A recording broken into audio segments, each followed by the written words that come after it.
Vote ക്രമക്കേടിൽ പ്രതിഷേധിച്ച് കേന്ദ്ര തെരഞ്ഞെടുപ്പ് കമ്മീഷന്റെ ഓഫീസിലേക്ക് മാർച്ച് നടത്തിയ പ്രതിപക്ഷ എംപിമാരെ അറസ്റ്റ് ചെയ്തു നീക്കി ഡൽഹി പോലീസ്. ഇതോടെ മാർച്ച് സംഘർഷത്തിൽ കലാശിച്ചു. മാർച്ച് പോലീസ് തടഞ്ഞതിനെ തുടർന്ന് എംപിമാർ റോഡിൽ കുത്തിയിരുന്ന് പ്രതിഷേധിക്കുകയായിരുന്നു. പ്രതിപക്ഷ നേതാവ് രാഹുൽ ഗാന്ധിയുടെ നേതൃത്വത്തിലായിരുന്നു മാർച്ച്. ഇന്ത്യ സഖ്യത്തിലെ കക്ഷികളുടെ എംപിമാരെല്ലാം മാർച്ചിൽ പങ്കെടുത്തു. ട്രാൻസ്പോർട്ട് ഭവന് മുന്നിൽ ബാരിക്കേഡ് ഉപയോഗിച്ച് പ്രതിഷേധക്കാരെ പോലീസ് തടഞ്ഞു. പ്രാദേശിക ഭാഷകളിൽ അടക്കമുള്ള പ്ലക്കാർഡുകളുമായിട്ടാണ് പ്രതിഷേധം നടത്തിയത്.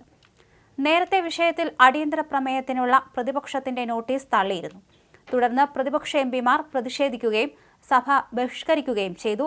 ഇതോടെയാണ് പ്രതിപക്ഷം രാജ്യ തലസ്ഥാനത്ത് പരസ്യ പ്രതിഷേധവുമായി രംഗത്ത് വന്നത്. 25 പ്രതിപക്ഷ പാർട്ടികളിൽ നിന്നായി 300 എംപിമാരാണ് തെരഞ്ഞെടുപ്പ് കമ്മീഷൻ ഓഫീസിലേക്ക് മാർച്ച് നടത്തിയത്. 2024 ലോക്സഭാ തെരഞ്ഞെടുപ്പും ഇനി തെരഞ്ഞെടുപ്പ് നടക്കാനിരിക്കുന്ന SIR മുൻനിർത്തിയാണ് പ്രതിഷേധം. പാർലമെന്റിന്റെ മഖർധാറിൽ നിന്ന് രാവിലെ 11:30 റാലി ആരംഭിച്ചത്.